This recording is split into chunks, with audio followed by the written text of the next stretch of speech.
Welcome to Madame Raven's. This way to the library. She's been expecting you.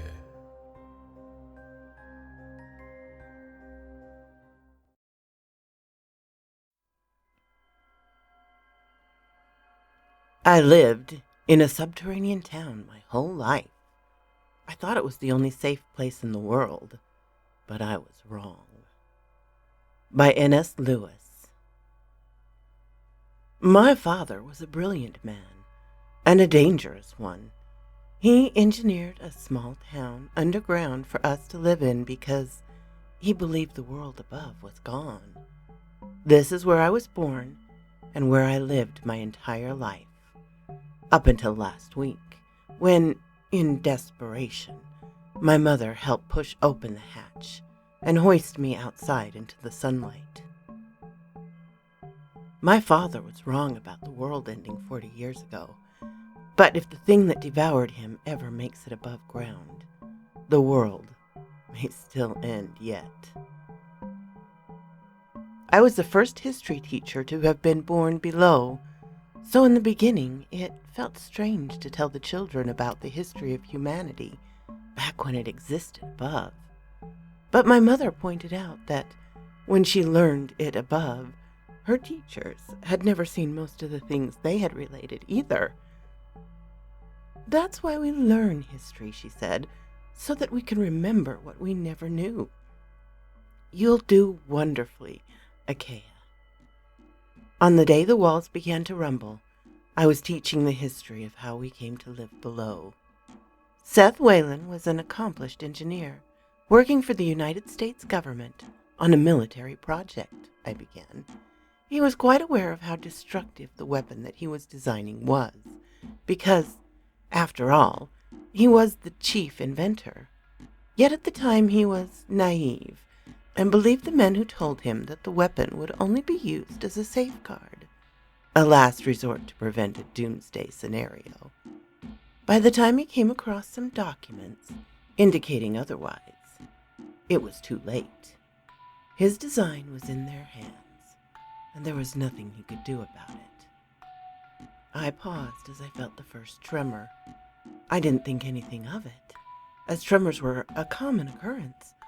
Still, there had been some bad shifts in the past, with more projected in the future, so we had to take the early warning signs seriously. "Was that a shift, Miss Whalen?" asked one of my students, Aiden. "No, Aiden," I said. "It was merely a tremor, and it seems to have passed. Now I will continue with the lesson. As I was saying, Mr. Whalen discovered that there were indeed plans to use the weapon aggressively, so as soon as it was completed. My father, that is Mr. Whalen, estimated he had 2 years to do something about this. That was how long he calculated he could stall the project." Kara, my daughter, raised her hand. "Yes, Kara?" "What was the weapon to be used for?" I hesitated. This was always the hardest part. To reveal to the children that humanity had killed itself off, and the world along with it. Recall the tensions between the U.S. and the Soviets that I've been teaching you about?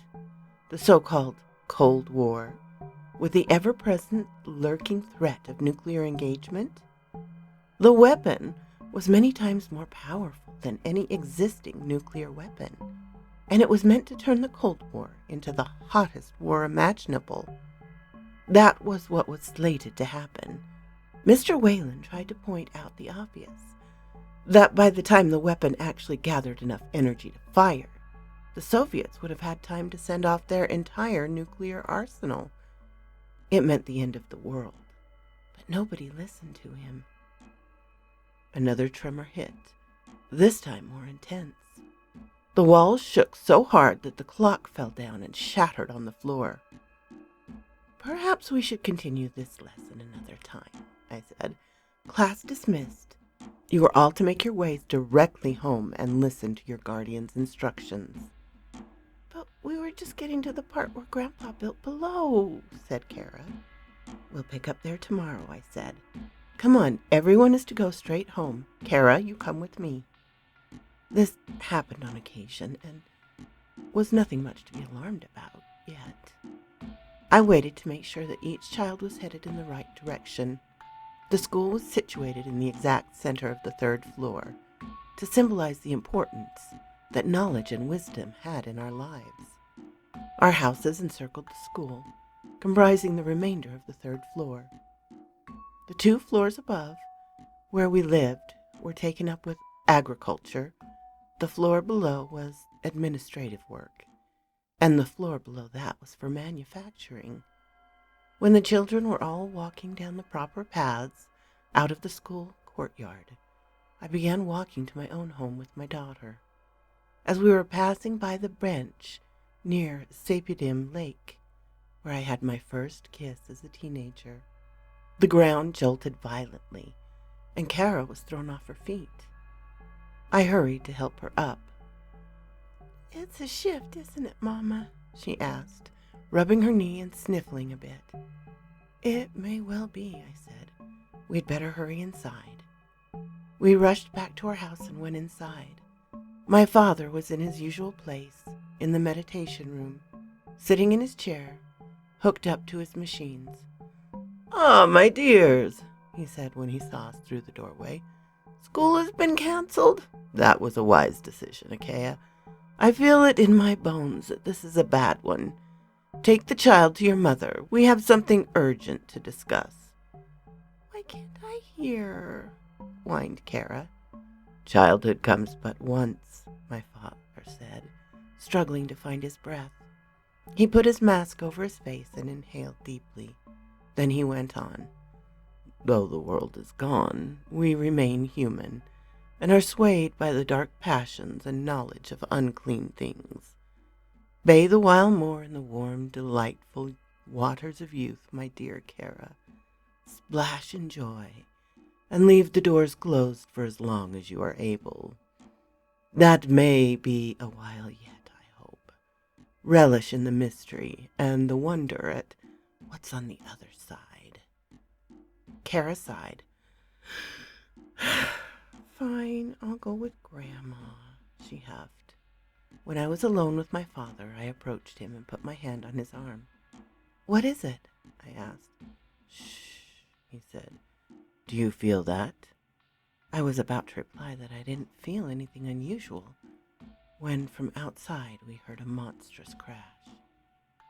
"The sky is falling," said my father. "It's a shift?" I asked. "It's more than a shift, I'm afraid. It's rebirth." Outside, a steady mounting rumble was growing louder. "Father," I said, "what are you talking about?" My father sighed deeply and was silent for a while. I heard the beeping of his machines as the noise outside threatened to drown them out. At last he spoke. "I haven't been truthful with you, my love, nor with anyone." I waited for him to explain. "Oh," he said, "I'm quite sure that the world above has been blasted to hell. That much is the truth. That they were ready to destroy the world as the natural conclusion of their hatred. But the weapon, I dismantled it before I came below, and brought the key component with me." The house itself began to shake, despite its foundation running endlessly deep into the earth. "Father," I said, "we should shut up in the steel room till this passes." He lifted his hand as far as tubes attached to his arms would allow, and waved dismissively. "The steel room won't protect you now. Nothing will." "You're scaring me," I said. Indeed, I felt like a small child again, experiencing her first shift. I thought of Kara and how scared she must be. "What is going on?"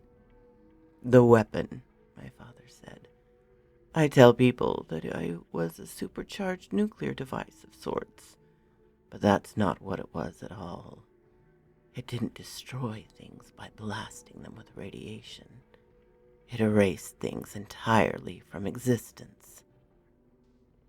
I tried to grasp at what he was saying as books began to topple off the shelves. That doesn't make sense. Nor does it make sense that we've been living underground for the past 40 years.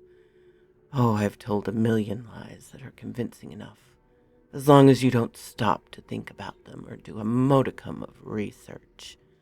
And I know it's different for you, since you were born here, and it's all you've known. But the air we breathe, the food we grow, the electricity we enjoy, it's quite implausible that thousands of us could enjoy these things so far underground without some help. I heard shattered glass somewhere in the house, and my mother came running to the room with Kara in her arms. Kara was crying inconsolably. "Seth!" my mother shouted. "What is this?" "I was just explaining, dear," said my father. "I suppose you might as well hear it all at this point. It's already over, I'm afraid. I can feel it carry my mind away to nothing. My soul, too. Whatever soul there is." "What are you talking about?" I screamed. 42 years ago, he said, I was testing a new mechanism at the lab late at night when I felt another presence there. I didn't see anyone or anything, so I tried to shake the feeling, but it wouldn't shake. It kept intensifying as if the things were getting closer, but there was nothing there. I figured that I needed some sleep, so I put my head down on my desk and took a nap. As I was sleeping, I felt it slip into me. I felt it all over my body, like ice, and then in my head, like endless darkness. "Grandpa's scaring me," wailed Kara. I could barely hear her as the roar all around us had grown so intense. In fact, I wondered how it was possible that I could hear my father over the noise, until I realized he wasn't speaking out loud at all. I was hearing him in my mind. "We know so little of what is out there," said my father, "and so little of what is not. It's like turning on a light switch or watching a magic trick. Just because it's gone doesn't mean it isn't there. And just because it isn't there doesn't mean it isn't gone. It's as simple as snapping your fingers once you understand it. But we're not capable of understanding it. Not without help." My father was bleeding from the nose and struggling to keep his eyes open, but he went on. "You see, I was the weapon that was to erase half the world. It would have been so easy, I realized. I merely needed to focus on it for a few days and snap, just like that. Gone. No trace of it, on the land or in the minds of men. It wanted me to go further and wipe out our existence. And I was prepared to do so. Arrangements were made, and I was strapped to an enormous machine of my own design to build and focus my energies. The energy of the thing inside me. But as those energies were mounting, they loosened their grip on my mind, and I realized, truly, what I was about to do. So I escaped and ran. There was no need for him to go on. I saw it all in my mind.